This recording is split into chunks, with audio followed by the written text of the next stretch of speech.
கர்த்தருக்கு ஸ்தோத்திரம் உண்டாவதாக. 2024ஆம் ஆண்டு மே மாதம் 26ஆம் தேதி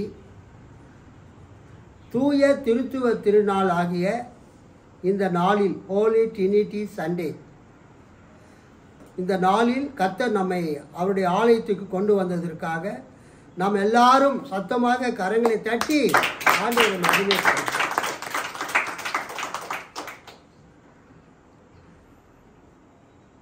உலகத்தில் ஒரு கடவுளை வழிபடக்கூடிய பழக்கம் 3 பேரிடத்தில் இருக்கிறது.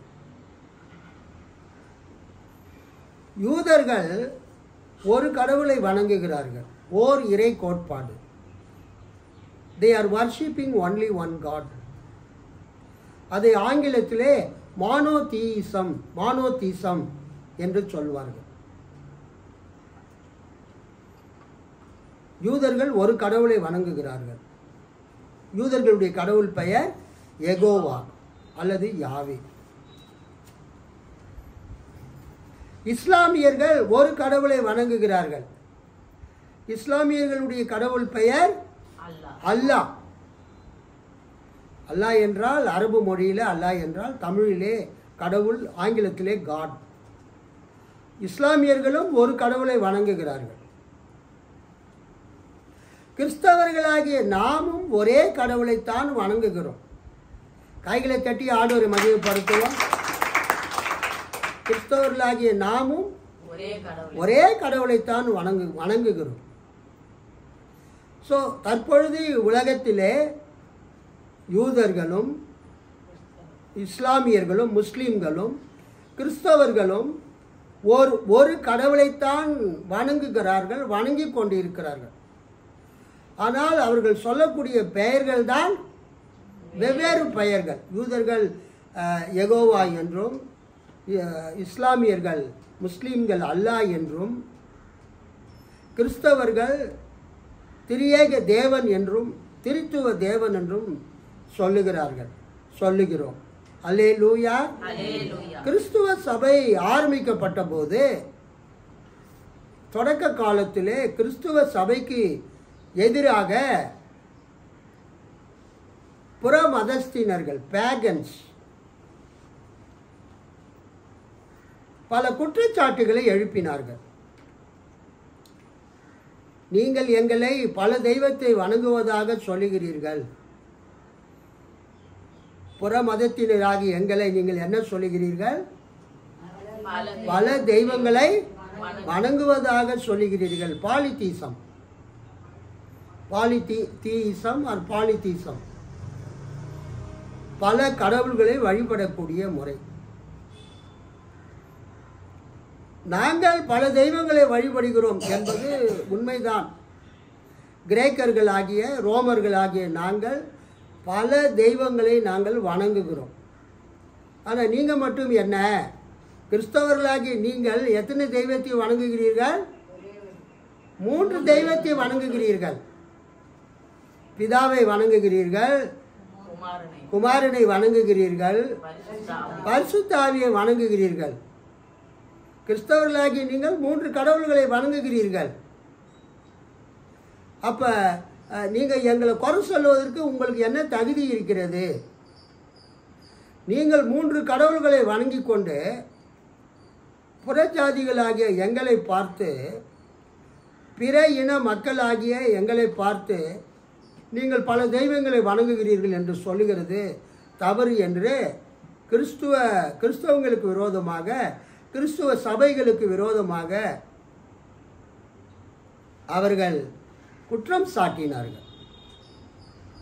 அவர்கள் கூறக்கூடிய குற்றச்சாட்டுகளுக்கு பதிலளிக்க வேண்டிய கடமை கிறிஸ்துவ போதகர்களுக்கு ஏற்பட்டது. அல்லேலூயா. ஏனென்றால் அக்காலத்திலே விக்கிரக ஆராதனை செய்யக்கூடிய மக்கள் மத்தியில், மெய் கடவுளை வணங்காத மக்கள் மத்தியில், யூதர்கள் அல்லாத மக்கள் மத்தியிலே கிறிஸ்துவ மார்க்கம் பரவினது. அப்பொழுது அவர்களுடைய குற்றச்சாட்டுக்கு இவர்கள் பதில் அளிக்க வேண்டிய கட்டாயத்துக்கு, நிர்பந்தத்துக்கு உள்ளானார்கள். அப்பொழுது அந்தியோகியா, சிரியாவில் உள்ள அந்தியோகியாவில் அப்போஸ்தலர் 11 அதிகாரம் இல்லை, அப்போஸ்தலர்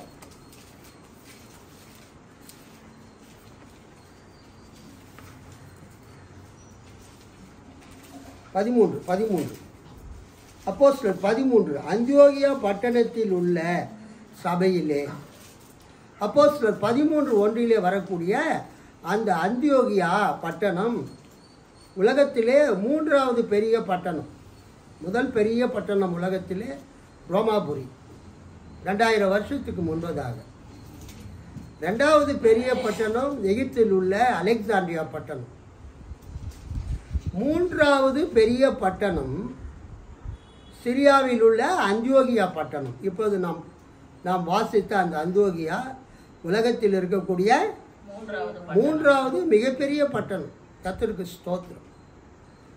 அந்த பட்டணத்திலே வாழ்ந்த தியோபிலஸ் என்பவர் இந்த புறஜாதி மக்கள் கிறிஸ்தவர்களுக்கு விரோதமாக கூறின குற்றச்சாட்டுகளுக்கு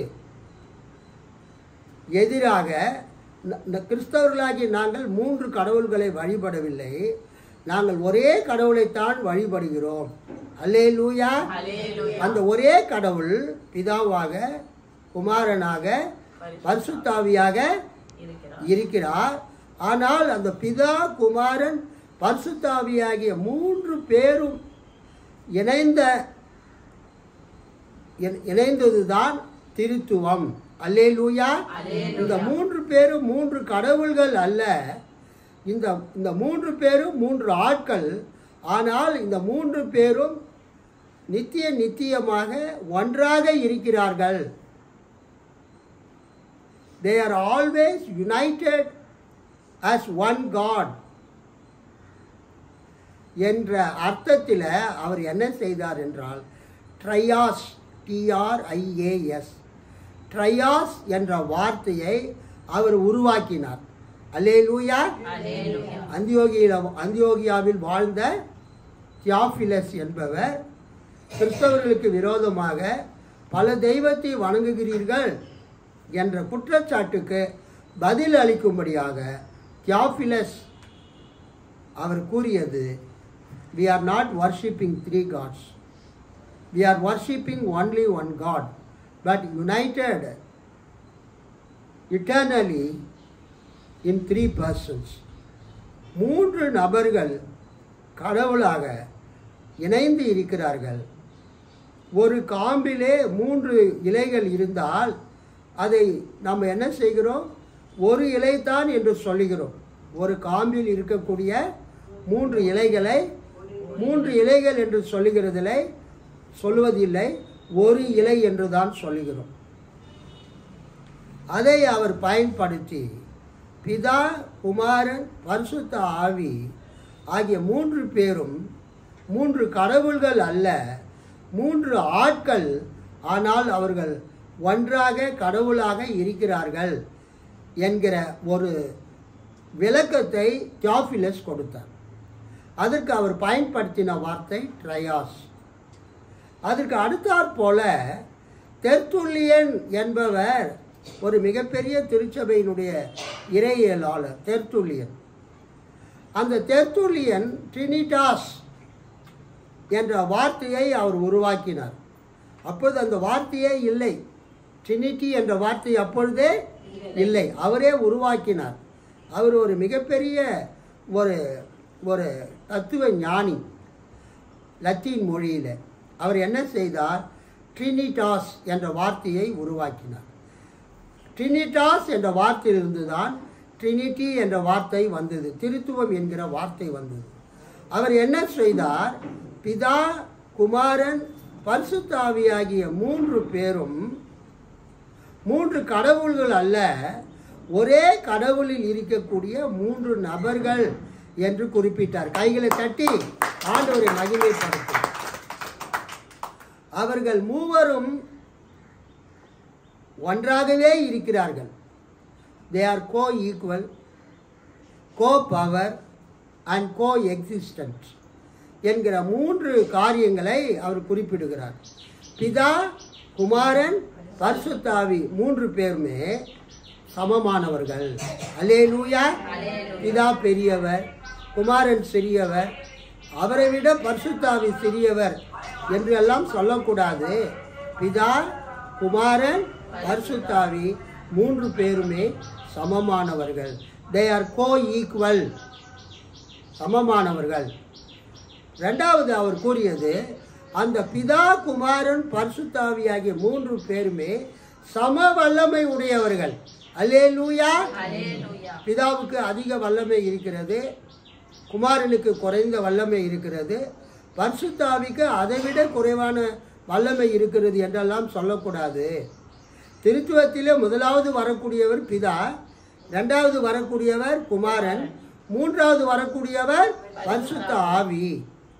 ஆனால் அந்த நம்ம சொல்லும்போது தான் பிதா, குமாரன், பரிசுத்த ஆவி என்று நாம் சொல்லுகிறோமே தவிர அவர்கள் 3 பேருக்குமே சம வல்லமை இருக்கிறது. அல்லேலூயா. வல்லமையிலே பிதாவும் குமாரனும் பரிசுத்த ஆவியும் சமமாக இருக்கிறார்கள். அதில் அதிக வல்லமை குறைந்த வல்லமை கிடையாது. All are having equal powers. Co power, சம வல்லமை உடையவர்கள். முதலாவது கோ ஈக்குவல், சமமானவர்கள். இரண்டாவது சம வல்லமை உடையவர்கள். மூன்றாவது தெர்த்துல்லியன் என்பவர் குறிப்பிட்டது என்னவென்றால், பிதா, குமாரன், பரிசுத்த ஆவி 3 பேருமே எல்லா காலத்திலுமே சமமாக சமகாலத்திலே இருப்பவர்கள். அல்லேலூயா. பழைய ஏற்பாட்டில் பிதா இருந்தார், புதிய ஏற்பாட்டில் இயேசு கிறிஸ்து இருந்தார், பெந்தெகோஸ்தே நாளில் பரிசுத்த ஆவி வந்தார் அப்படின்லாம் சொல்லக்கூடாது, தப்பு. பிதாவும் குமாரனும் பரிசுத்த ஆவியானவரும் கோ எக்ஸிஸ்டன்ட். கோ எக்ஸிஸ்டன்ட் அப்படின்னா என்ன அர்த்தம்னா, சமகாலத்திலே எப்போதுமே ஒரே காலத்தில் இருப்பவர்கள். அல்லேலூயா. அது உலக சிருஷ்டிப்பாக இருந்தாலும், இயேசு பிறக்கக்கூடிய காலமாக இருந்தாலும், அல்லது உலகத்தினுடைய முடிவு காலமாக இருந்தாலும், பிதாவும் குமாரனும் பரிசுத்த ஆவியும் எப்போதுமே சமகாலத்திலே சமமாக இருக்கிறவர்கள். அல்லேலூயா. கர்த்தருக்கு ஸ்தோத்திரம். 3 வார்த்தையை நாம் பார்க்கிறோம். பிதா, குமாரன், பரிசுத்த ஆவி ஆகிய 3 பேருமே கோ ஈக்குவல், சமமானவர்கள். பிதா, குமாரன், பரிசுத்த ஆவி ஆகிய 3 பேருமே சம வல்லமை உடையவர்கள், கோ பவர். பிதா, குமாரன், பரிசுத்த ஆவி ஆகிய 3 பேருமே எல்லா காலத்திலும் எப்பொழுதுமே ஒன்றாக இருக்கிறவர்கள். கைகளை தட்டி ஆண்டவரை மகிமைப்படுத்தும்.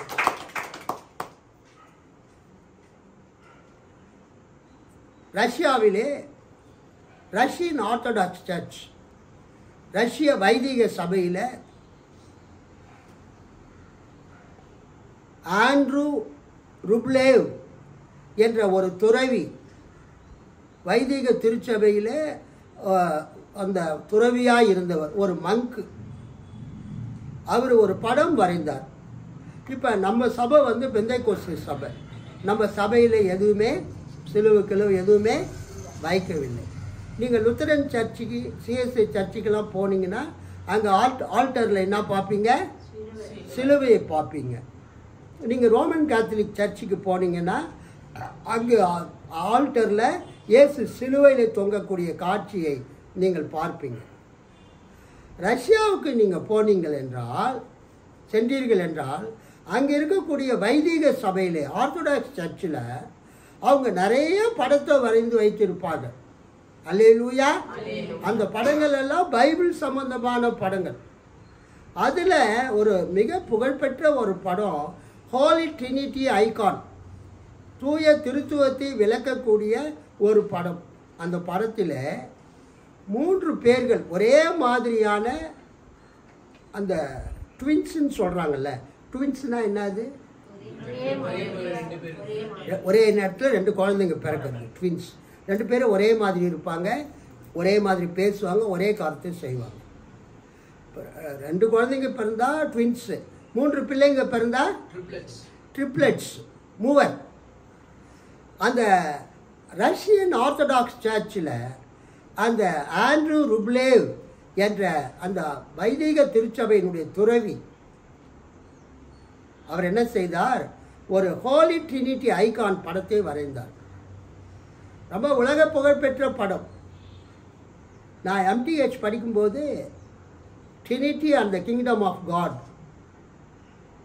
யூகன் மோல்ட்மேன் எழுதின புத்தகம் எனக்கு பாடநூலாக இருந்தது.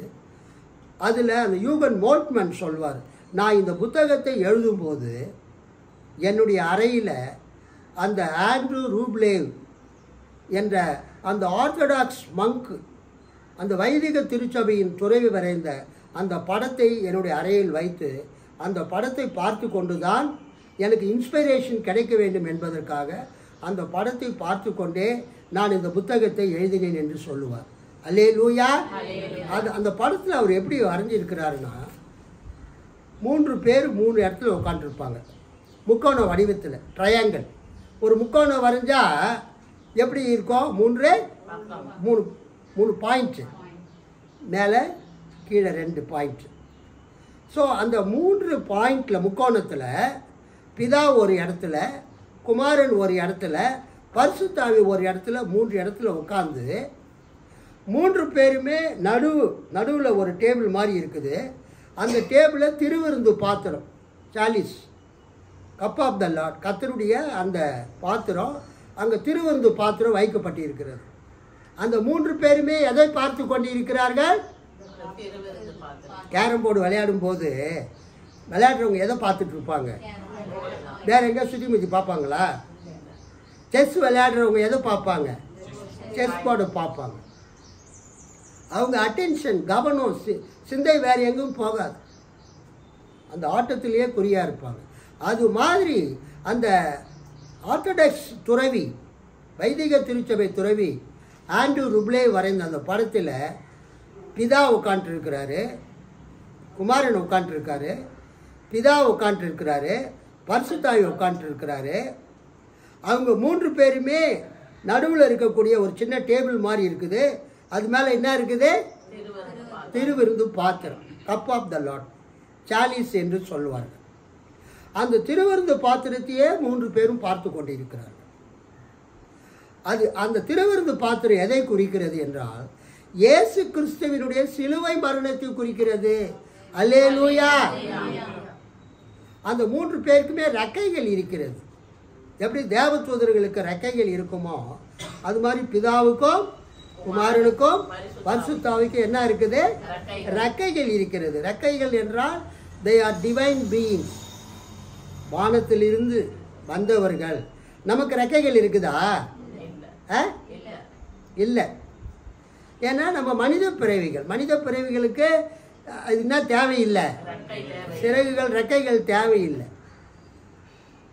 நமக்கு கைகள் தான் இருக்கிறது. ஆனால் கர்த்தருக்கு ஸ்தோத்திரம், பிதாவுக்கும் குமாரனுக்கும் பரிசுத்த ஆவியானவருக்கும் அந்த ரெக்கைகள் அந்த ஆர்டிஸ்ட் வரைஞ்சிருக்கிறார். அப்புறம் அவங்க தலையை சுற்றியும் ஹாலோ, அந்த HALOன்னு சொல்லுவாங்க, ஒளி வட்டம். பார்த்துருக்கிறீங்களா? நீங்கள் ஏசாமி ஃபோட்டோவையோ அன்னை மரியாள் ஃபோட்டோவையோ பார்த்தீங்கன்னா அவங்க தலையை சுற்றில என்ன வரைஞ்சிருக்கோம்? ஒரு ஒளி வட்டம். அதை ஹாலோ அப்படின்னு சொல்லுவாங்க. அதுக்கு என்ன அர்த்தம்னா, they are something different from human beings.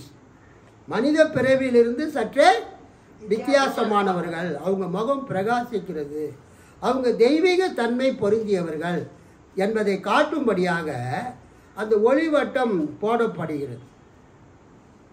அந்த படத்தில் 3 பேரை சுற்றிலும் என்ன இருக்கும்? ஒளிவட்டம் இருக்கும். 3 பேருக்கும் என்ன இருக்கும்? ரெக்கைகள் இருக்கும். கோல்டன் கலரில் அவங்கள அந்த ட்ரெஸ்ஸை, அந்த பேக்ரவுண்டை அவர் வரைஞ்சிருப்பார். அந்த கோல்டன் கலர் என்பது எதை குறிக்கிறது? தெய்வீக தன்மையை குறிக்கிறது. அல்லேலூயா. இன்னும் சொல்லிக்கொண்டே போகலாம். அது சொல்ல வந்த விஷயம் என்னன்னா, அந்த 3 பேருமே எதை கவனிக்கிறாங்க? அவங்க 3 பேருமே நடுப்பகுதியை, மையப்பகுதியை, அவங்க உட்கார்ந்துட்டு இருக்கிற இடத்துல இருந்து சுற்றுமுற்றும் பார்க்காம அவங்க அந்த நடுப்பகுதியையே பார்க்குறாங்க. அங்கே நடுவில் என்ன இருக்குது? திருவிருந்து பாத்திரம் இருக்குது, இயேசுவின் ரத்தம் இருக்கிறது. இயேசு சிலுவையிலே மரிக்க போகிற செய்தியை அந்த படத்திலே அந்த ஆசிரியர் விளக்குகிறார், அந்த பெயிண்டர், அந்த ஆர்டிஸ்ட் விளக்குகிறார். இயேசு இந்த உலகத்துக்கு வந்த நோக்கமே எதுக்காக வந்தாரு? சிலுவையில அறையப்படுவதற்காக வந்தார், சிலுவையிலே ரத்தம் சிந்துவதற்காக வந்தார், சிலுவையிலே அவர் குரூசிஃபைட் அண்ட் டெட், சிலுவையிலே அறையப்பட்டு அவர் மரித்தார். அதற்காகத்தான் அவர் பரலோகத்தில் இருந்து இயேசு எங்கே வந்தார்? பூலோகத்துக்கு வந்தார். இந்த செய்தியை அந்த அந்த திருவிருந்து பாத்திரம், அந்த ஹோலி ட்ரினிட்டி ஐகான்னா படம், தூய திருத்துவத்தை விளக்கக்கூடிய அந்த படம் கூறுகிறது. பிதாவும் பார்க்கிறார் அந்த திருவிருந்து பாத்திரத்தை, பரிசுத்த ஆவியானவரும் பார்க்கிறார் அந்த திருவிருந்து பாத்திரத்தை, கர்த்தராகிய இயேசு கிறிஸ்துவும் பார்க்கிறார் அந்த திருவிருந்து பாத்திரத்தை. ஸோ 3 பேர் இருக்கிறார்கள், 3 பேருமே ஒரே காரியத்தை சிந்திக்கிறாங்க. அல்லேலூயா. 3 பேருமே ஒரே காரியத்தை சிந்திக்கிறாங்க, ஒரே காரியத்தை சிந்திக்கிறாங்க, ஒரே காரியத்தை உணர்த்துகிறார்கள். இதுதான் அந்த படம். பிதா, குமாரன், பரிசுத்த ஆவி 3 பேராக இருந்தாலும் அவர்களுடைய செய்கைகள் எப்போதும் ஒன்றாகவே இருக்கும். அல்லேலூயா. பிதா என்ன செய்கிறாரோ அதை குமாரன் செய்வார், குமாரன் என்ன செய்கிறாரோ அதை பரிசுத்த ஆவி செய்வார். அல்லேலூயா. பிதா என்ன சொல்கிறாரோ அதை பரிசுத்த ஆவி செய்வார். The deeds of the Holy Trinity are indivisible. பிரிக்கவே முடியாது.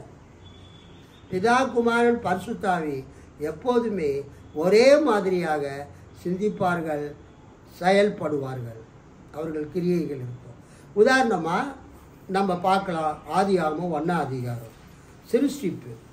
உலக சிருஷ்டிப்பில் பிதா, குமாரன், பரிசுத்த ஆவியானவர் எப்படி செயல்பட்டார் என்று நாம் பார்க்கிறோம். ஆதியிலே தேவன் வானத்தையும் பூமியையும் சிருஷ்டித்தார். பூமியானது ஒழுங்கின்மையும் வெறுமையுமாய் இருந்தது, ஆழத்தின் மேல் இருள் இருந்தது, தேவ ஆவியானவர் ஜலத்தின் மேல் அசைவாடி கொண்டிருந்தார்.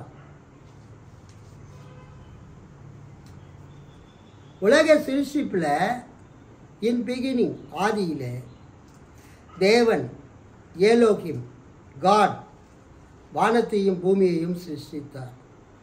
இன் beginning Elohim God created the heavens and the earth.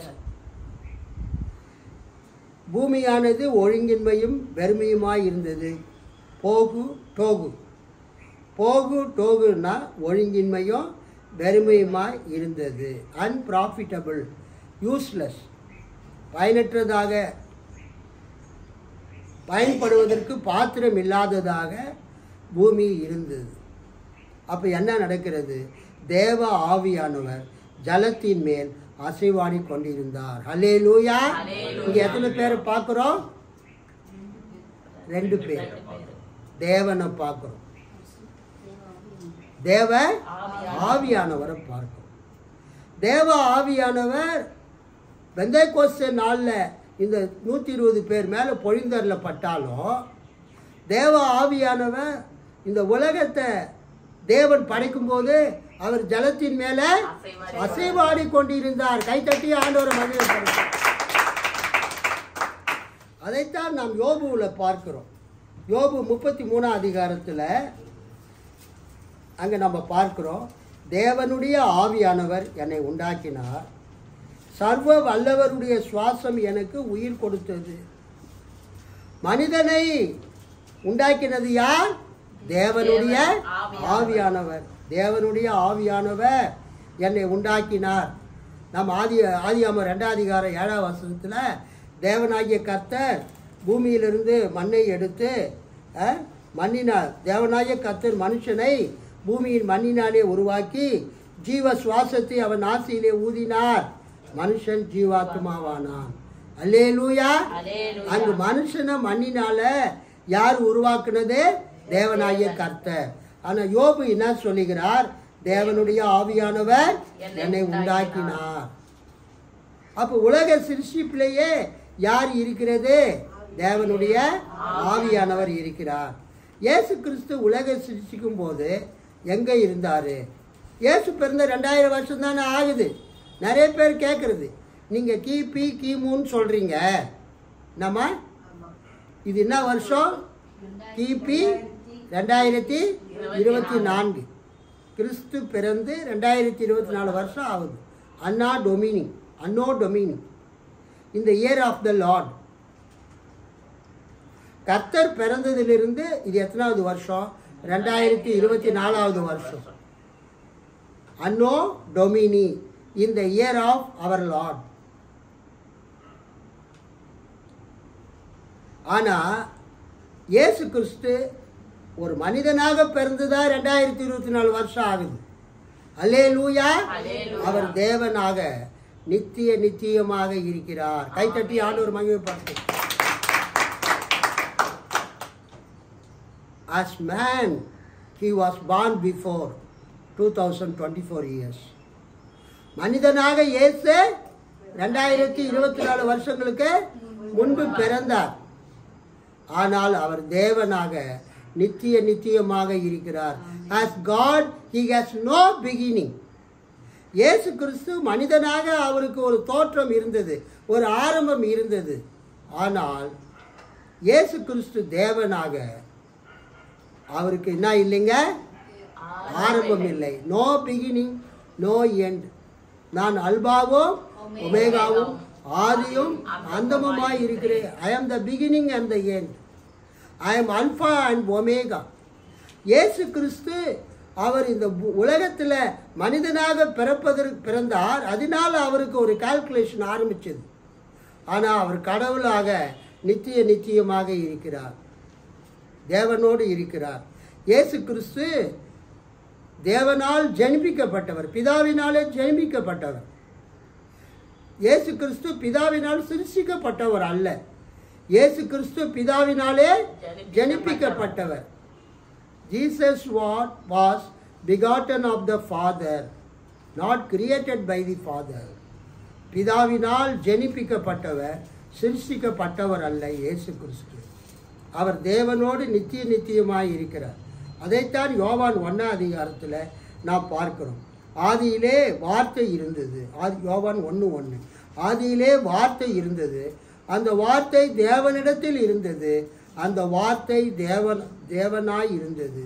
அவர் ஆதியிலே தேவனோடு இருந்தார். அல்லேலூயா. அந்த ஆதியாகமம் 1 அதிகாரம் 1 வசனத்தில் ஆதியிலே தேவன் வானத்தையும் பூமியையும் சிருஷ்டித்தார் என்ற வசனம் வருத. அங்கு யார் இருக்கிறது? கூட பிதா கூட இயேசு இருக்கிறார். ஆதியிலே தேவன் வானத்தையும் பூமியையும் சிருஷ்டித்தார். இங்கே என்ன பார்க்கிறோம்? ஆதியிலே வார்த்தை இருந்தது. அப்ப அவர் இயேசு என்ற பெயர்ல இல்ல, வார்த்தையாக இருந்தார். கை தட்டி ஆண்டவரை மகிமைப்படுத்துவோம்.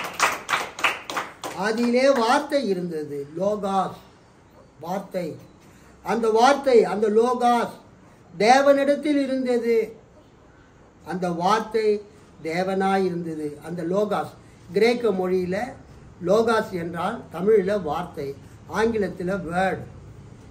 இயேசு கிறிஸ்து தேவனுடைய வார்த்தையாக உலகத்தை பிதாவாகிய தேவன் சிருஷ்டிக்க ஆரம்பித்த போது, when God began to create the heavens and the earth, the word was there. ஆதியிலே கடவுள் வானத்தையும் பூமியையும் சிருஷ்டிக்க துவங்கின போது அங்கே யார் இருந்தது? இயேசு இருந்தார். அவர் ஆதியிலே தேவனோடு இருந்தார். சகலமும் அவர் மூலமாய் உண்டாயிற்று, உண்டானதொன்றும் அவராலே இல்லாமல் உண்டாகவில்லை. ஸோ ஆதியாகமம் 1 அதிகாரத்தில் தேவன் எல்லாம் உண்டாக கடவுதுன்னு சொன்னார். சொன்ன உடனே இந்த வார்த்தையாகிய கிறிஸ்து தான் எல்லாவற்றையுமே படைக்கிறார். அல்லேலூயா. அந்த வார்த்தை 14ஆம் வசனம், ஆதியிலே தேவனோடு இருந்த அந்த வார்த்தை மாம்சமாகி கிருபையினாலும் சத்தியத்தினாலும் நிறைந்தவராய் நமக்குள்ளே வாசம் பண்ணினார். அவருடைய மகிமையை கண்டோம், அது பிதாவுக்கு ஒரே பேரானவருடைய மகிமைக்கு ஏற்ற மகிமையாகவே இருந்தது. ஸோ உலக சிருஷ்டிப்பின் போது யார் யார் இருக்கிறது? பிதா இருக்கிறாரு, குமாரன் வார்த்தையாகிய குமாரன் இருக்கிறார், பரிசுத்த ஆவியாகிய தேவ ஆவியானவர் இருக்கிறார். ஸோ உலக சிருஷ்டிப்பில் பிதா இருக்கிறாரு, குமாரன் இருக்கிறாரு, பரிசுத்த ஆவி இருக்கிறார். அப்போ அவருக்கு இயேசு என்கிற பேர் இல்லை. இயேசு என்கிற பெயர் அவர் கன்னிமரியாளின் வயிற்றில் பிறந்த பிறகுதான் அந்த பெயர் அவருக்கு வைக்கப்பட்டது. அல்லேலூயா. அதுக்கு முன்னால் அவருக்கு என்ன பேர்? வார்த்தையானவர், வார்த்தை, லோகாஸ். அந்த வார்த்தை தான் இந்த உலகத்தில் மனிதனாக பிறந்தார், மனு உருவெடுத்து பிறந்தார். அவருக்கு வைக்கப்பட்ட பெயர் இயேசு. இம்மானுவேல் தேவன் நம்மோடு அவர் வாசம் செய்தார். ரெண்டாவது, இயேசு கிறிஸ்து ஞானஸ்நானம் எடுக்கிறார். இது ஒரு முக்கியமான பாயிண்ட். இயேசு கிறிஸ்து ஞானஸ்நானம் எடுக்கும்போது அங்கு பிதா, குமாரன், பரிசுத்த ஆவி 3 பேரையும் நாம் பார்க்கிறோம். அல்லேலூயா. இத பாருங்க, மத்தேயு 3ஆம் அதிகாரம் 13 17. மத்தேயு 3 13 17. அப்பொழுது யோவானால் ஞானஸ்தானம் பெறுவதற்கு இயேசு கலிலேயாவை விட்டு யோர்தானுக்கு அருகே அவனிடத்தில் வந்தார். யோவான் அவருக்கு தடை செய்து, நான் உம்மாலே ஞானஸ்நானம் பெற வேண்டியதாயிருக்க நீர் என்னிடத்தில் வரலாமா என்றான். இயேசு அவனுக்கு பிரதியுத்தரமாக, இப்பொழுது இடம் கொடு, இப்படி எல்லா நீதியையும் நிறைவேற்றுவது நமக்கு ஏற்றதாயிருக்கிறது என்றார். அப்பொழுது இயேசு அப்பொழுது அவருக்கு இடம் கொடுத்தான். இயேசு ஞானஸ்நானம் பெற்று கவனிங்க, 16ஆம் வசனம். இயேசு ஞானஸ்நானம் பெற்று ஜலத்திலிருந்து கரையேறின உடனே இதோ வானம் அவருக்கு திறக்கப்பட்டது. தேவ ஆவி புறாவை போல இறங்கி தம்மேல் வருகிறதை கண்டார்.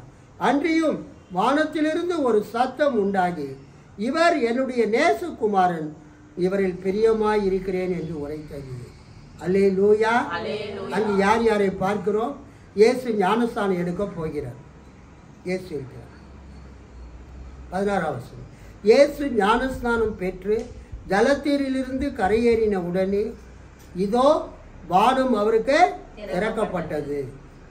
தேவ ஆவி புறாவை போல இறங்கி தம்மேல் வருகிறதை கண்டார். அல்லேலூயா. உலக சிருஷ்டிப்பிலே ஜலத்தின் மீது தேவ ஆவியானவர் அசைவாடி கொண்டிருந்தார். இங்கு இயேசு ஞானஸ்நானம் எடுக்கும்போது இதோ வானம் திறக்கப்பட்டது. தேவ ஆவி புறாவை போல இறங்கி தம்மேல் வருகிறதை கண்டார். அல்லேலூயா. பெந்தேகோஸ்தே நாள்ல என்ன நடந்தது? பரிசுத்த ஆவியானவர் பொழிந்தருளப்பட்டார். எங்கிருந்து? பரலோகத்தில் இருந்து. பிதாவாகிய தேவனும் கர்த்தராகிய இயேசு கிறிஸ்துவும் பரிசுத்த ஆவியானவரை பரலோகத்திலிருந்து பூலோகத்துக்கு அனுப்பினார்கள். கைத்தட்டி ஆண்டவரை மகிமைப்படுத்துவோம். வைதிக திருச்சபை, கிரேக்க வைதிக திருச்சபை, கிரீக் ஆர்த்தடாக்ஸ் சர்ச், பரிசுத்த ஆவியானவர் பிதாவினிடத்திலிருந்து புறப்பட்டு வருகிறார் என்று சொல்லுகிறார்கள். ஆனால் Roman Catholic church, Anglican church மற்றும் புரொட்டஸ்டன்ட் சர்ச்சஸ், பெந்தேகோஸ்தே சபைகள் பரிசுத்த ஆவியானவர் பிதாவினிடத்தில் இருந்தும் குமாரனிடத்தில் இருந்தும் புறப்பட்டு வருகிறார் என்று நம்புகிறார்கள். அல்லேலூயா. கர்த்தருக்கு ஸ்தோத்திரம். பரிசுத்த ஆவியானவர் எங்கிருந்து வராங்க? பிதாவினிடத்தில் இருந்தோம் குமாரனிடத்தில் இருந்தோம் இறங்கி வருகிறார். பிதா பரலோகத்தில் இருக்கிறார். அவருடைய வலது பார்சத்திலே குமாரனாகிய இயேசு கிறிஸ்து உட்கார்ந்து கொண்டிருக்கிறார். ஆக பிதாவின் இடத்தில் இருந்தோம் குமாரன் இடத்தில் இருந்தோம் பரிசுத்த ஆவியானவர் இறங்கி வருகிறார். அந்த குமாரனிடத்தில் இருந்து பிதாவின் இடத்தில் இருந்தோம் குமாரனிடத்தில் இருந்து என்பதற்கு லத்தீன்ல ஃபிலியோக்கி என்றால் அண்ட் ஃப்ரம் த சன், குமாரனிடத்தில் இருந்தும். அல்லேலூயா. அல்லேலூயா. பரிசுத்த ஆவியானவர் இறங்கி வருகிறார். கிரேக்க வைதிக சபைக்கோ ரோமன் கேத்தலிக் மற்ற புரொட்டஸ்டன்ட் சபைக்கும் பெண்டிகாஸ்ட் சபைக்கும் உள்ள வித்தியாசம் என்னவென்றால், கிரேக்க வைதிக சபைகள் பரிசுத்த ஆவியானவர் பிதாவினிடத்திலிருந்து இறங்கி வருகிறார் என்று அவர்கள் நம்புகிறார்கள். மற்றவர்கள் Roman Catholic Protestant Pentecostal churches பரிசுத்த ஆவியானவர் பிதாவினிடத்திலிருந்தோ குமாரனிடத்திலிருந்தோ இறங்கி வருகிறார். அதனால கிரேக்க வைதிக சபைக்கோ மற்ற சபைகள் ரோமன் கேத்தலிக் சர்ச்சுக்கோ ஒரு பிரிவினை உண்டாச்சு. அதுக்கு இஷ்யூவுக்கு பேர் ஃபிலியோக்கி இஷ்யூன்னு பேர். அல்லேலூயா. பரிசுத்த ஆவியை பற்றிய அந்த நம்பிக்கை தான் காரணம். சரி, இங்கே நம்ம என்ன பார்க்கிறோம்? இயேசு ஞானஸ்தானம் எடுக்கும்போது அங்கே 3 பேர் இருக்கிறார்கள். யார் யார் இருக்கிறது? 16ஆம் வசனம். இயேசு ஞானஸ்தானம் பெற்று ஜலத்தில் இருந்து கரையேறின உடனே அங்கே யார் இருக்கிறது? இயேசு இருக்கிறார், குமார். இதோ வானம் அவருக்கு திறக்கப்பட்டது, தேவ ஆவி புறாவை போல இறங்கி தம்மேல் வருகிறதை கண்டார். யார் பார்க்கிறது? இயேசு பார்க்கிறார். இயேசு ஞானஸ்தானம் பெற்று கரையேறின உடனே அவர் பார்க்கிறாரு. என்ன பார்க்கிறாரு? வானம் திறக்கப்பட்டு இருக்கிறது. வானம் அவருக்கு திறக்கப்பட்டது. இதோ வானம் அவருக்கு திறக்கப்பட்டது, தேவ ஆவி ஹோலி ஸ்பிரிட் புறாவை போல இறங்கி தம்மேல் வருகிறதை கண்டார். அல்லேலூயா. அப்ப இங்க எத்தனை பேர் இருக்கிறாங்க? 2 பேர். 17ஆம் வசனம். அன்றியும் வானத்திலிருந்து ஒரு சத்தம் உண்டாகி, அன்றியும் வானம்னா என்னது? பரலோகம். பரலோகத்திலிருந்து வானத்திலிருந்து ஒரு சத்தம் உண்டாகி, அந்த சத்தம் பிதாவினுடைய சத்தம், கடவுளுடைய சத்தம். அந்த சத்தம் என்ன சொல்லுது? இவர் என்னுடைய நேசகுமாரன், beloved son. இவர் என்பது இயேசு. இயேசு என்னுடைய நேசகுமாரன், இவரில் பிரியமாயிருக்கிறேன் என்று உரைத்தது. கைகளை தட்டி ஆண்டவரை மகிமை பாருங்க. இங்க எத்தனை பேர் இருக்கிறாங்க? 3 பேர். யார் யாரு? இயேசு ஞானஸ்தானம் எடுத்துட்டு கரையில நிற்கிறாரு. ஞானஸ்தானம் எடுத்துட்டு கரையில் நிற்கிறவர் மேல வானம் திறக்கப்படுகிறது. வானம் திறக்கப்பட்ட பிறகு பரலோகத்திலிருந்து யார் வர்றது? ஆவியானவர், தேவ ஆவியானவர், பரிசுத்த ஆவியானவர் புறா வடிவத்தில் அவர் மேல வந்து இறங்குகிறது. யார் பார்க்கிறது? இயேசு பார்க்கிறாரு. அப்போ ஒரு சத்தம் உண்டாச்சு. 17ஆம் வசனம். வானத்திலிருந்து, அப்பொழுது வானத்திலிருந்து ஒரு சத்தம் உண்டாகி, வானத்திலிருந்து ஒருத்தர் பேசுறார், சத்தம் உண்டாகி, இடி இடிக்கிற மாதிரி. என்னதுங்க? ஒரு சத்தம் உண்டாகி. அந்த சத்தத்தை என்ன சொல்லுது? இவர் என்னுடைய நேசகுமாரன், இவரில் பிரியமாயிருக்கிறேன் என்று உரைத்தது. அல்லேலூயா சொல்லாமா? கைகளை கட்டி ஆண்டவரை மகிழ்ச்சி. இங்கே ஒரு முக்கியமாக நான் காலையில் படிக்கும்போது உங்களுக்கு சொல்ல நான் விரும்புகிறேன்.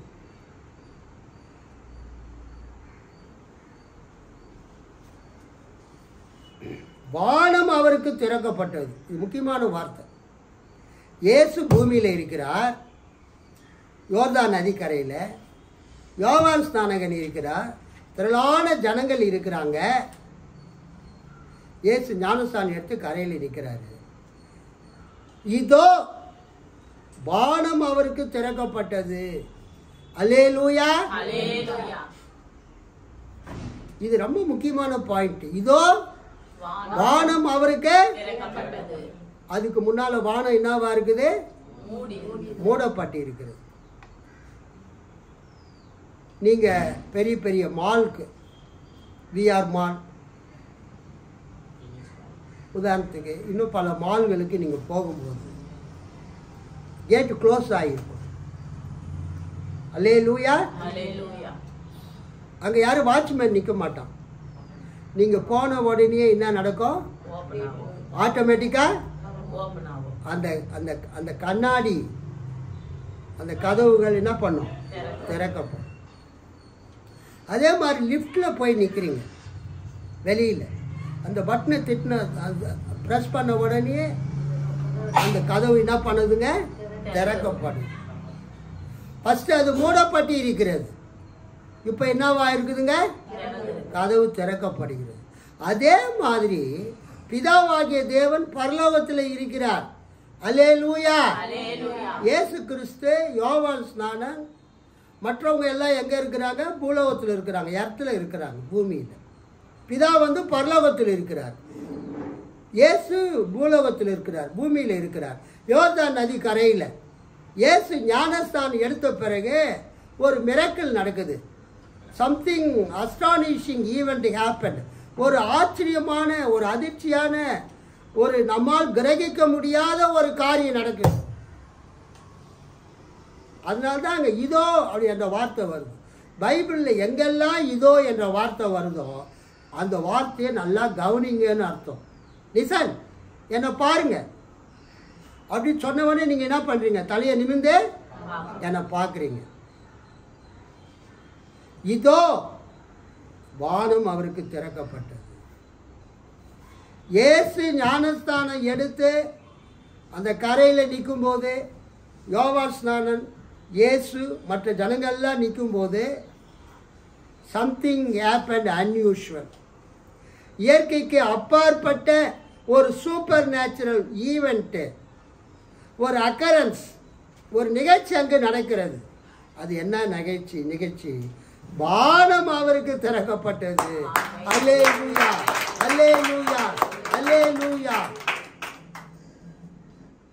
பரலோகத்திலிருந்து தேவ ஆவியானவர், பரிசுத்த ஆவியானவர் இயேசு இருக்கிற இடத்துக்கு அவர் இறங்கி வருகிறார். அல்லேலூயா. பரிசுத்த ஆவியானவர் எங்கிருந்து வருகிறார்? வானத்திலிருந்து இறங்கி வருகிறார். நான் போன வாரம் பெந்தெகோஸ்தே திருநாளில் அந்த சீசா என்ற விளையாட்டை பற்றி நான் சொன்னேன். சிறு பிள்ளைகள் பார்க்கில் என்ன பண்ணுவாங்க? அந்த சீசா என்ற விளையாட்டை விளையாடுவாங்க. ஒருத்தர் கீழே இருக்கும்போது இன்னொருத்தர் என்ன பண்ணுவார்? மேலே இருப்பார். ரெண்டு பிள்ளைங்களில் ஒரு பையன், குண்டாக இருக்கிற பையன் கீழே இருந்தால், ஒல்லியாக இருக்கிற பையன் மேலே இருப்பார். இன்னொருத்தர் போயிட்டு மேலே இருக்கிற பையன் கூட உக்காந்தா அவர் கீழே வந்துடுவார், இந்த பக்கம் இருக்கிறவர் மேலே போயிடுவார். பைபிள்லேயும் அதே மாதிரி தான். இயேசு பூலோகத்தில் இருக்கும்போது, இயேசு பூமியில் இருக்கும்போது பரிசுத்த ஆவியானவர் எங்கே இருந்தார்? மேலே இருந்தார், பரலோகத்தில். பாயிண்ட் புரியுதா உங்களுக்கு? இயேசு சொல்றார், நான் போய் உங்களுக்காக என்னை போல இருக்கிற வேறொரு தேற்றவாளனை, அலோஸ் என்றால் வேறு, அலோன்,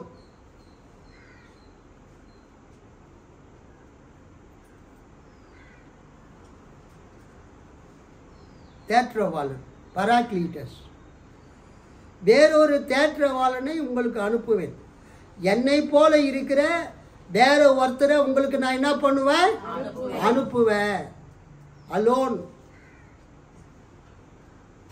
பராக்லீட்டஸ். அந்த வேற ஒரு தேற்றவாளன் தான் பரலோகத்தில் இருக்கிறார், பிதா கிட்ட இருக்கிறார். இயேசு ஞானஸ்தானம் எடுத்த பிறகு பிதாவுக்கிட்ட இருக்கக்கூடிய அந்த தேற்றவாளன், அந்த பரிசுத்த ஆவியாகிய தேவ ஆவியானவர் புறா ரூபம் கொண்டு அவர் இறங்கி வருகிறார், பறந்து வருகிறார். வந்து யார் மேலே அமருகிறார்? இயேசுவின் மீது அமருகிறார். சிலர் என்ன சொல்கிறாங்க? புறா இறங்குற மாதிரி புறா ஸ்ட்ரெயிட்டாக கீழே இறங்கும். அந்த புறா படத்தை போடும்போது புறாவினுடைய மூக்கு பூலோகத்துக்கு வர்ற மாதிரி, புறாவினுடைய கால்கள் சட்டைகள்லாம் மேல் நோக்கி இருக்கிற மாதிரி நம்ம படம் வரையுது.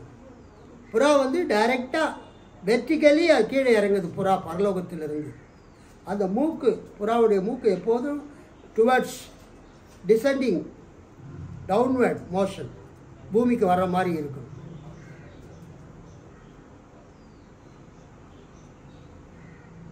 தேவ ஆவியாகிய புறாவானவர், தேவ ஆவி புறாவை போல இறங்கி தம்மேல் வருகிறதை கண்டார். தேவ ஆவியானவர் வெர்டிகலா அவர் இறங்கி இருக்கலாம், அல்லது புறா ரூபம் கொண்டு புறா வடிவத்தில் இயேசுவின் மீது அமர்ந்து இருக்கலாம். ஆனால் அங்கே என்ன போட்டிருக்குது? இதோ வானம் அவருக்கு திறக்கப்பட்டது, தேவ ஆவி புறாவை போல இறங்கி தம்மேல் வருகிறதை கண்டார். புறா இறங்கி அவர் மேலே வருகிறதை அவர் கண்டார். அப்ப அந்த திறக்கப்பட்ட வானம் இல்லையா, ஃபர்ஸ்ட் வானம் எப்படி இருந்தது? மூடி இருந்தது. கரெக்ட். அடைக்கப்பட்டிருந்தது, மூடி இருந்தது. இயேசு ஞானஸ்தானம் பெற்று கரையேறின உடனே இதோ வானம் அவருக்கு திறக்கப்பட்டது, தேவ ஆவி புறாவை போல இறங்கி இயேசுவின் மீது வந்து அமர்ந்தார். அல்லேலூயா. அப்போ பரலோகத்தில் இருந்து, பரலோகத்தில் யார் இருக்கிறது? பிதா. இயேசு கற்றுக் கொடுத்த ஜபத்திலேயே பிதா எங்க இருக்கிறாருன்னு நம்ம பார்க்கிறோம். பரமண்டலங்களில் இருக்கிற 6:9. நீங்கள் ஜபம் பண்ண வேண்டிய விதமாவது, பரமண்டலங்களில் இருக்கிற எங்கள் பிதாவே. பிதா வந்து பரலோகத்தில் இருக்கிறார். பரலோகத்திலே அவர் உட்கார்ந்து கொண்டிருக்கிறார், வீட்டில் இருக்கிறார். பரலோகத்திலிருந்து இந்த அண்ட சராசரங்களை அவர் ஆட்சி செய்து கொண்டிருக்கிறார். சகலமும் பிதாவினுடைய தேவனுடைய கட்டளைக்கு கீழ்ப்படிந்து இருக்கிறது. Hallelujah. Everything is under the control of God the Father. பிதாவினுடைய அந்த ஆளுகைக்குள்ளாக சகலமும் இருக்கிறது. அங்கிருந்து பரிசுத்த ஆவியானவர் இறங்கினார். எந்த வடிவத்தில் வராரு? புறா வடிவத்தில். யார் மேலே அமர்றாரு? இயேசுவின் மீது. தேவ ஆவி புறாவை போல இறங்கி தம்மேல் வருகிறதை கண்டார். அன்றியும் 17ஆம் வசனம், வானத்திலிருந்து ஒரு சத்தம் உண்டாகி. வானம் என்பது எதை குறிக்கிறது? இந்த பறவைகள் பறக்கக்கூடிய, பிளேன்கள் பறக்கக்கூடிய ஆகாயத்தை குறிக்கல. எதை குறிக்குது? பரலோகத்தை குறிக்கிறது. தேவன் இருக்கிற இடத்தை குறிக்கிறது. ஸோ பரலோகத்தில் இருந்து, தேவ சமூகத்தில் இருந்து, தேவனுடைய சிங்காசனத்தில் இருந்து ஒரு சத்தம் வருகிறது. வானத்திலிருந்து ஒரு சத்தம் உண்டாகி, இவர் என்னுடைய நேசகுமாரன். He is my beloved son. இயேசு கிறிஸ்து யார்? தேவனுடைய குமாரன், இறை மகன், கடவுளின் மகன். ஹல்லேலூயா. இவர் என்னுடைய நேசகுமாரன், இவரில் பிரியமாய் இருக்கிறேன் என்று உரைத்தது. இங்க எத்தனை பேர் இருக்கிறாங்க? 3 பேர். பூமியில யோர்தான் நதி கரையில் இயேசு இருக்கிறார். வானம் திறக்கப்படுகிறது. தேவ ஆவியானவர் புறாவை போல இறங்கி அவர் மீது அமருகிறார். அப்போ திறக்கப்பட்ட வானத்துக்கு மேலே பரலோகத்திலிருந்து ஒரு சத்தம் உண்டாகுது. அது யாருடைய சத்தம்? பிதாவின் சத்தம். அந்த சத்தம் என்ன சொல்கிறது? இவர் என்னுடைய நேசகுமாரன், இவரில் பிரியமாய் இருக்கிறேன் என்று உரைத்தது. பைபிளில் பல இடங்களில் இந்த வானம் திறக்கப்பட்ட நிகழ்ச்சியை நீங்கள் பார்க்கலாம். குறித்து கொள்ளுங்க, பிறகு வீட்டில் போய் பாருங்கள். வானம் திறக்கப்படுது. மத்தேயு 3:16, மார்க்கு 1:10, லூக்கா 3:21,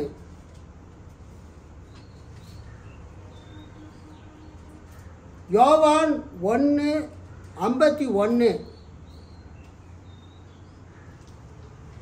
மத்தேயு 27:51. இயேசு ஞானஸ்நானம் எடுக்கக்கூடிய அந்த விவரங்கள் மத்தேயு 3ஆம் அதிகாரத்தில் வருது, மார்க் 1ஆம் அதிகாரத்தில் வருது, லூக்கா 3ஆம் அதிகாரத்தில் வருது. இயேசு ஞானஸ்தானம் எடுக்கிற சம்பவத்தை பற்றி 3 சமநோக்கு நற்செய்திகளிலும் எழுதப்பட்டிருக்கிறது. அல்லேலூயா. இயேசு ஞானஸ்தானம் எடுக்கிறத பற்றி மத்தேயு 3ஆம் அதிகாரத்தில், மார்க் 1ஆம் அதிகாரத்தில், லூக்கா 3ஆம் அதிகாரத்தில் எழுதப்பட்டிருக்கிறது. 3 இடங்களிலும் இயேசு ஞானஸ்தானம் எடுத்து கரையேறுகிறார். வானம் திறக்கப்படுகிறது. அல்லேலூயா.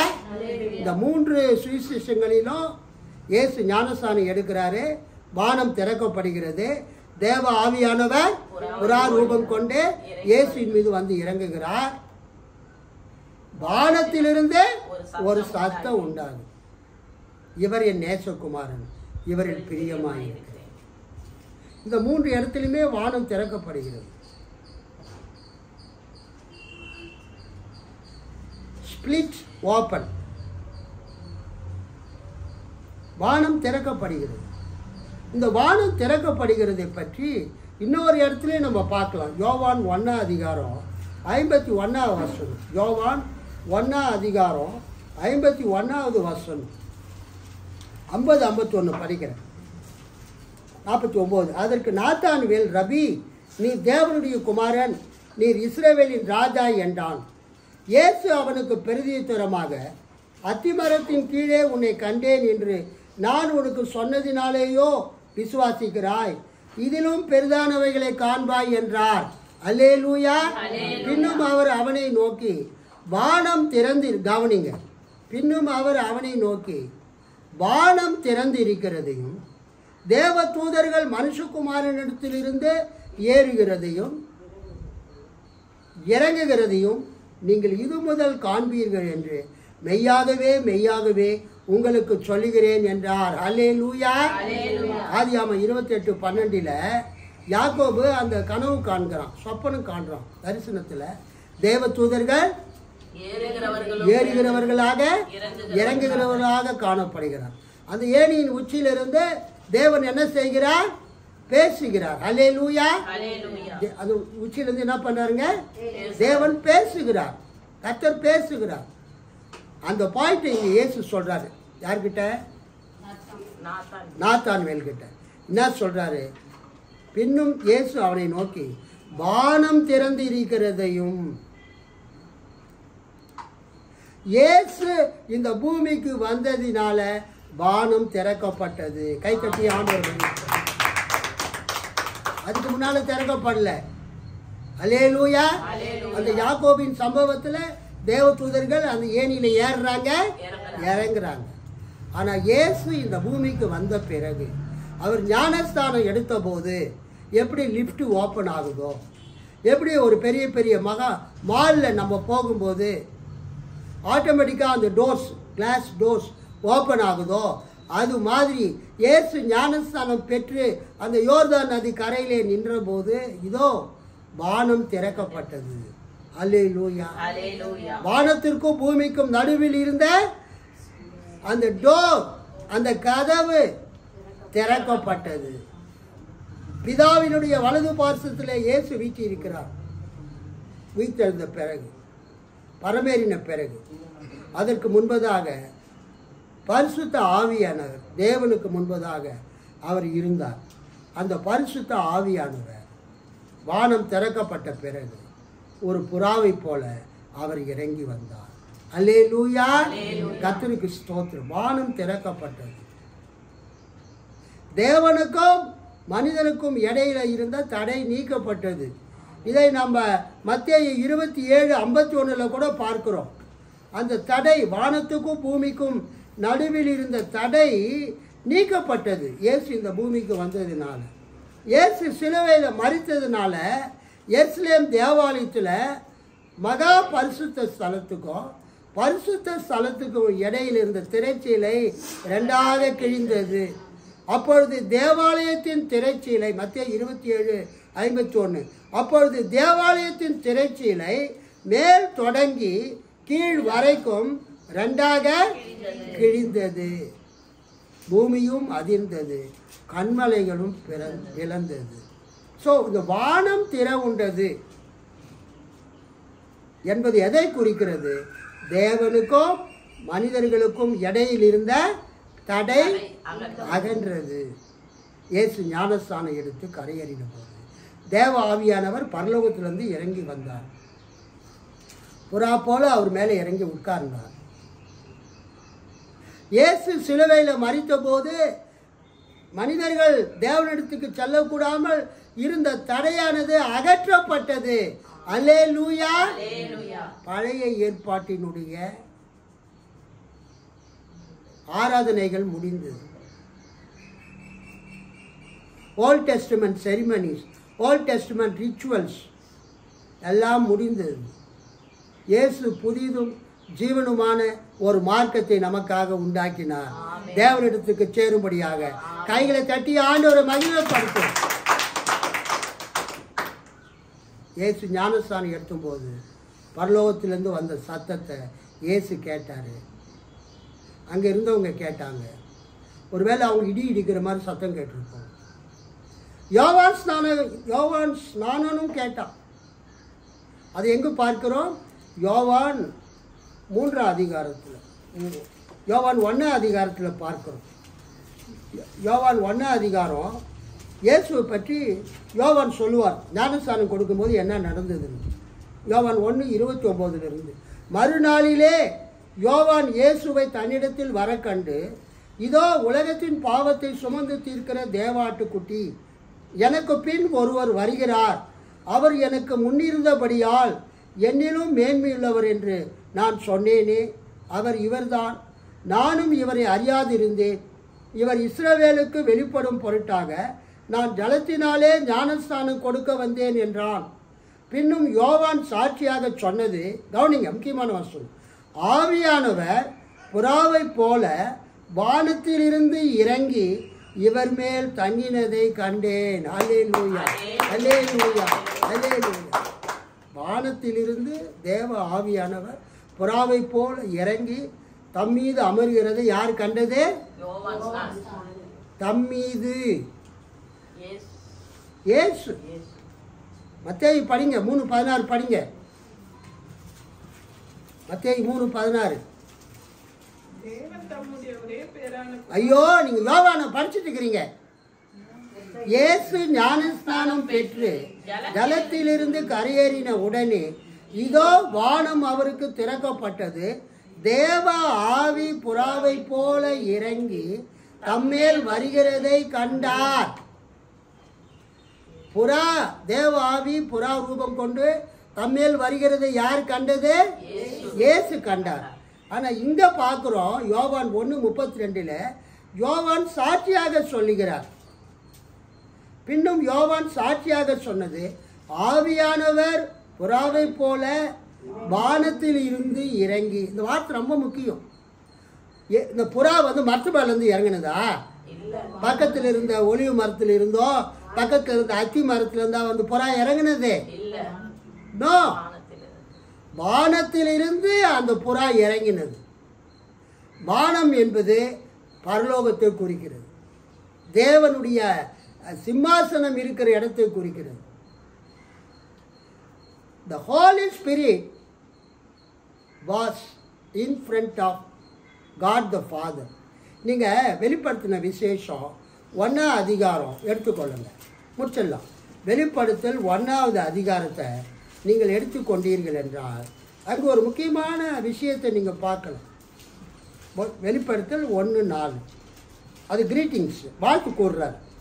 யோவான் ஆசியாவில் உள்ள 7 சபைகளுக்கும் எழுதுகிறதாவது, இருக்கிறவரும் இருந்தவரும் வருகிறவருமானவராலும், இது பிதாவை குறிக்கிறது, தேவனை குறிக்கிறது, தேவனுடைய சிங்காசனத்திற்கு முன்பாக, இது வானத்தில். கவனிங்க, நான் ஏன் இந்த வார்த்தையை எடுத்தேன்னா, யோவான் 3ஆம் அதிகாரம் 32 என்ன பார்க்கிறோம்? பின்னும் யோவான் சாட்சியாக சொன்னது, ஆவியானவர் புறாவை போல வானத்திலிருந்து இறங்கி. யோவான் 1:32 ஆவியானவர் புறாவை போல வானத்திலிருந்து இறங்கி இவர் மேல் தங்கினதை கண்டேன். வானத்திலிருந்து இறங்கி, மோஸ்ட் இம்பார்ட்டன்ட் டேர்ம். நம்ம பொதுவாக அதை பிரசங்கம் பண்றதே இல்லை, கவனிக்கிறது இல்லை. இயேசு ஞானஸ்தானம் பெற்ற போது ஒரு புறா இறங்கி அவர் தோல் மேலே அமர்கிறதை நீங்கள் அந்த இயேசு படத்தில், ஜீசஸ் வீடியோலாம் நீங்கள் பார்ப்பீங்க. Jesus of Nazareth, King of Kings, அந்த படத்தெல்லாம் பார்த்தீங்கன்னா ஒரு வெண்மையான புறா பறந்து அந்த ரெட்டைகளை அடித்துக்கொண்டு இயேசு தோல் மேலே அமரும். இயேசு அந்த புறாவை பார்த்து சிரிப்பார் சினிமாவில். ஆனால் அந்த புறா எங்கேருந்து வந்தது? பக்கத்தில் இருந்த ஒலிவு மரத்தில் இருந்தா, அத்தி மரத்துலேருந்து அந்த புறா பறந்து வந்ததா? நம்ம லோக்கலில் இருக்கிற அந்த காக்கா, குருவி, பறவைகள்லாம் பறந்து நம்ம வீட்டில் உட்காருதுங்க. எங்கள் வீட்டுக்கிட்டே புறாக்கள் நிறைய இருக்குதுங்க. அது அந்த ஸ்லாபில் குடி இருக்குதுங்க. அடிக்கடி எங்கள் வீட்டுக்குள்ளே வந்துட்டு போவோம். இயேசு ஞானஸ்நானம் எடுக்கும்போது ஒரு புறா வந்தது. அந்த புறா பூமியில் இருக்கிற எந்த மரத்துலேருந்தும் வரல. அது பூமிக்குரிய புறா அல்ல. அல்லேலூயா. அது பரத்துக்குரிய புறா, பரலோகத்துக்குரிய புறா. அது எங்கிருந்து வருது? வானத்து ஆவியானவர் புறாவை போல வானத்திலிருந்து இறங்கி இவர் மேல் தங்கினதை கண்டேன். வெளிப்படுத்தின விசேஷத்துல அந்த யோவான் அழகா எழுதுறார். இருக்கிறவரும் இருந்தவரும் வருகிறவருமானவராலும், தட் இஸ் பிதாவாகிய தேவனாலும், அவருடைய சிங்காசனத்திற்கு முன்பாக இருக்கிற 7 ஆவிகளாலும். அல்லேலூயா. தேவனுடைய சிங்காசனத்துக்கு முன்பதாக இருக்கிற 7 ஆவிகளாலும். அந்த 7 ஆவிகள் என்பது கிறிஸ்துவ கண்ணோட்டத்தில் பரிசுத்த ஆவியை குறிக்கிறது. கைத்தட்டி ஆண்டவர் மகிமைப்படுத்தும். பரிசுத்த ஆவியினுடைய 7 விதமான தன்மைகள், பரிசுத்த ஆவியினுடைய 7 விதமான தன்மைகள் 7 ஆவிகளாக இங்கு சொல்லப்பட்டிருக்கிறது. 7-fold virtues, 7-fold characteristics of the Holy Spirit. பரிசுத்த ஆவியானவருக்கு இருக்கிற 7 தன்மைகள் இந்த வெளிப்படுத்தல் 1:4 அவருடைய சிங்காசனத்துக்கு முன்பதாக இருக்கிற 7 ஆவிகள் என்று சொல்லப்பட்டிருக்கிறது. ஆக்சுவலாக கிறிஸ்துவ கண்ணோட்டத்தில் அந்த 7 ஆவிகளை நம்ம என்ன சொல்கிறோம்? யார் சொல்கிறோம்? நூச்சலமா மட்டும்தான் கவனிக்கிறாங்க பிரசங்கத்தை. அவருக்கு முன்பதாக இருக்கிற 7 ஆவிகள் என்பது பரிசுத்த ஆவியை குறிக்கிறது. அல்லேலூயா. டைம் ஆயிடுச்சு நினைக்கிறேன் உங்களுக்கு போய் சமைக்கிறதுக்கு. 11 தானே ஆகுது. கவனிங்க பிரசங்கத்தை. அவருடைய சிங்காசனத்துக்கு முன்பாக இருக்கிற 7 ஆவிகள். 7 ஆவிகள்னா அது 7 ஆவிகள் கிடையாது. ஒரே பரிசுத்த ஆவியானவர், அவருடைய 7 விதமான தன்மைகள், செயல்கள். நீங்கள் ஏசாயா 11 அதிகாரத்தை பார்த்தீங்கன்னா அங்கு பரிசுத்த ஆவியினுடைய செயல்கள் போட்டிருக்கும். 6 விதமான செயல்கள் ப்ளஸ் கர்த்தருடைய ஆவியானவர், அதை சேர்த்து 7 ஆவிகள். இது கிறிஸ்துவ கண்ணோட்டம். ஆனால் யூதர்களுடைய கண்ணோட்டத்தில் அந்த 7 ஆவிகள் என்பது 7 பிரதான தூதர்களை குறிக்கும். அல்லேலூயா. அந்த 7 ஆவிகள் கிறிஸ்துவ கண்ணோட்டத்தில் யாரை குறிக்குது? பரிசுத்த ஆவியை குறிக்கிறது. கிறிஸ்துவ கண்ணோட்டத்தில் அந்த 7 ஆவிகள் பரிசுத்த ஆவியை குறிக்கிறது. யூதர்களுடைய கண்ணோட்டத்தில் பழைய ஏற்பாட்டுக்கும் புதிய ஏற்பாட்டுக்கும் இடையில தள்ளுபடி ஆகமங்கள்லாம் உருவானது. அந்த தள்ளுபடி ஆகமங்களில் அந்த 7 ஆவிகளை தேவனுக்கு முன்பதாக நிற்கிற 7 பிரதான தூதர்கள் என்று சொல்லப்பட்டிருக்கிறது. அல்லேலூயா. 7 ஆமாம், 7 ஆர்க்ஏஞ்சல்ஸ். நமக்கு பிரதான தூதன் மிகாவேல் தெரியும், அப்புறம் நமக்கு காப்ரியேல் தெரியும். இல்லை, நமக்கு தெரிஞ்ச பேர் மிகாவேலோ காப்ரியேல், அப்புறம் அரியேல், ஏரியல்னு ஒரு தூதன் இருக்கிறான். ஆனால் யூதர்களை பொறுத்த வரைக்கும் பழைய ஏற்பாட்டுக்கும் புதிய ஏற்பாட்டுக்கும் இடையில இன்டர் டெஸ்டமெண்டல் பீரியடில் அவங்க தள்ளப்பட்ட புக்கில் அந்த 7 பிரதான தூதர்கள் பேர் லிஸ்டில் இருக்குது. 7 archangels who are standing before the throne of God. தேவனுடைய சிம்மாசனத்திற்கு முன்பதாக நிற்கிற 7 பிரதான தூதர்கள் தள்ளுபடி ஆமத்தில் இருக்குது. அது தள்ளப்பட்டதுனால அதை நம்ம என்ன பண்ணக்கூடாது, அதை நம்ம எடுத்துக்கக்கூடாது கணக்கில். ஸோ நம்முடைய கணக்குப்படி அந்த 7 ஆவிகள் என்பது பரிசுத்த ஆவியை குறிக்கிறது. 5ஆம் வசனத்தில் உண்மையுள்ள சாட்சியும் மரித்தோரிலிருந்து முதற் பிறந்தவரும் பூமியின் ராஜாக்களுக்கு அதிபதியுமாகிய இயேசு கிறிஸ்துவினாலும் உங்களுக்கு கிருபையும் சமாதானமும் உண்டாக கடவுது. இங்கே பிதா, 7 ஆவிகள், குமாரனாகிய கிறிஸ்து வெளிப்படுத்தல வருது. இதைத்தான் யோவான் சொல்றாரு. என்ன சொல்றாரு? யோவான் 1:32 பின்னும் யோவான் சாட்சியாக சொன்னது, ஆவியானவர் புறாவைப் போல வானத்திலிருந்து இறங்கி இவர் மேல் தங்கினதை கண்டேன். நானும் இவரை அறியாதிருந்தேன். ஆனாலும் ஜலத்தினால் ஞானஸ்தானம் கொடுக்கும்படி என்னை அனுப்பினவர் ஆவியானவர் இறங்கி யார் மேல் தங்குவதை நீ காண்பாயோ அவரே பரிசுத்த ஆவியினால் ஞானஸ்தானம் கொடுக்கிறவர் என்று எனக்கு சொல்லியிருந்தார். அந்தபடியே நான் கண்டு இவரே தேவனுடைய குமாரன் என்று சாட்சி கொடுத்து வருகிறேன் என்றான். அல்லேலூயா. அப்ப யோவான் சானங்கிட்ட இயேசுவை பற்றி தேவன் பேசுறார். இயேசு இருக்கிறாரு, பிதா தேவன் பேசுறாரு. என்ன சொல்றாரு? பரிசுத்த ஆவியானவர் யார் மேல் இறங்குவதை காண்பாயோ அவர்தான் பரிசுத்த ஆவியால உங்களுக்கு ஞானஸ்தானம் கொடுப்பார்னு சொல்லியிருந்தார். பிதா இருக்கிறார், இயேசு இருக்கிறார், பரிசுத்த ஆவி இருக்கிறார். ஆக ஒரே நேரத்தில் பிதா இருக்கிறார், குமாரன் இருக்கிறார், பரிசுத்த ஆவி இருக்கிறார். இதுதான் திருத்துவ உபதேசம். ட்ரினிட்டி, ட்ரினிடாஸ், ட்ரையாஸ். அந்தியோகியாவிலே வாழ்ந்த தாஃபிலஸ் முதலாக ட்ரையாஸ் என்ற வார்த்தையை யூஸ் பண்ணி திருத்துவத்தை விளக்கினார். இயேசுவில் அந்த புதிய ஏற்பாட்டு காலத்தில் பேகன்ஸ், புற இன மக்கள், நாங்கள் மட்டும் பல கடவுளை வணங்கலை, கிறிஸ்தவர்களாகிய நீங்களும் பல தெய்வங்களை வணங்குகிறீங்க. பிதான்ற ஒருத்தரை வணங்குறீங்க, குமாரனை வணங்குறீங்க, பரிசுத்தாவியை வணங்குறீங்க, 3 கடவுளை வணங்குறீங்கன்னு சொல்லும் போது தெர்த்துலியன் சொன்னார், we are not worshipping 3 gods. நாங்கள் 3 தெய்வங்களை வணங்கவில்லை, ஒரே தெய்வத்தை தான் வணங்குகிறோம், ஒரே கடவுளை தான் வணங்குகிறோம். அவர் நித்தியமாக பிதாவாக, குமாரனாக, பரிசுத்த ஆவியாக கடவுளாக இருக்கிறார்கள். 1 God in 3 persons. அதைத்தான் அவர் ட்ரினிடாஸ் என்று விளக்கினார். இயேசு ஞானஸ்தானம் கொடுக்கும்போது அவர் சொல்லக்கூடிய கட்டளையை பாருங்கள். பிதா, குமாரன், பரிசுத்த ஆவியை பற்றி இங்கு வருகிறது. மத்தேயு 28:18-19.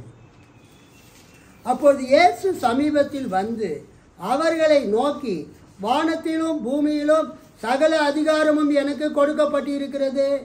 ஆகையால் நீங்கள் புறப்பட்டு போய் சகல ஜாதிகளையும் சீஷராக்கி பிதா, குமாரன், பரிசுத்த ஆவி நாமத்தினாலே அவர்களுக்கு ஞானஸ்நானம் கொடுத்து நான் உங்களுக்கு கட்டளையிட்ட யாவையும் அவர்கள் கை கொள்ளும்படி அவர்களுக்கு உபதேசம் பண்ணுங்கள். இதோ உலகத்தின் முடிவு பரியந்தம் சகல நாட்களிலும் நான் உங்களுடனே கூட இருக்கிறேன் என்றார். ஆமென். அல்லேலூயா. ஞானஸ்நானம் கொடுக்கும்போது என்ன சொல்லி கொடுக்குறாங்க? நான் உனக்கு ஒரு பேரை வச்சு எலிசபெத் என்று பெயர் வைத்து பிதா, குமாரன், பரிசுத்த ஆவி நாமத்தினாலே உனக்கு ஞானஸ்தானம் கொடுக்கிறேன். தண்ணியில் அமுத்தி கொடுக்கணும். இதை சிஎஸ்ஐ லுத்திரனா இருந்தால் தண்ணியை தெளித்து கொடுப்பான். சில இடத்துல 3 தடவை அமுத்துவாங்க தண்ணியில். நம்ம ஒரு தடவை தான் அமுத்துறோம். ஒரு தடவை அமுத்துறதுக்கே படாத பாடுபடுறதா இருக்குது. ஒரு இடத்துல ஞானஸ்தானம் கொடுக்கும்போது அந்த அம்மா குண்டாக இருந்தாங்க. அந்த ஆற்றுல அந்த பொண்ணுக்கு, அந்த அம்மாவுக்கு ஞானஸ்தானம் கொடுக்கும்போது ஸ்லிப்பாகி அந்த அம்மா கீழே விழுந்து இந்த பாஸ்டர் கீழே விழுந்துட்டார் தண்ணிக்குள்ளே. அப்புறம் அங்கே இருக்கிறவங்களாம் நீச்சல் அடித்து போய் பாஸ்டரையும் அந்த அம்மாவை என்ன பண்ணுறாங்க, காப்பாற்றி கொண்டு வராங்க. அது போட்டிருந்தாங்க, இப்படியா ஞானஸ்தானம் கொடுக்கறது. ஞானஸ்தானம் கொடுக்கறது ரொம்ப கேர்ஃபுல்லாக கொடுக்கணும். பேர் வைக்கிறோம். பிதா, குமாரன், பரிசுத்த ஆவி நாமத்தினாலே உனக்கு எலிசபெத் என்று பேர் வைத்து ஞானஸ்தானம் கொடுக்கிறேன். அப்போஸ்தலர் நடபடிகளில் இயேசுவின் நாமத்தினாலே ஞானஸ்தானம் கொடுத்தார்கள்னு இருக்குது. அதுக்கு என்ன உண்மையான அர்த்தம்னா, இயேசு கொடுத்த கட்டளையின் படியாக ஞானஸ்தானம் கொடுத்தார்கள். இயேசு என்ன கட்டளை கொடுத்தார்? பிதா, குமாரன், பரிசுத்த ஆவி நாமத்தினாலே ஞானஸ்தானம் கொடுத்தார். சபை முடிக்கும் போது நம்ம என்ன சொல்லி முடிக்கிறோம்? 2 கொரிந்தியர் 13:14 படிங்க. 2 கொரிந்தியர் 13:14 எல்லாருமே படிங்க. பிரசங்கத்தை முடிக்க போறோம். சந்தோஷமா படிங்க.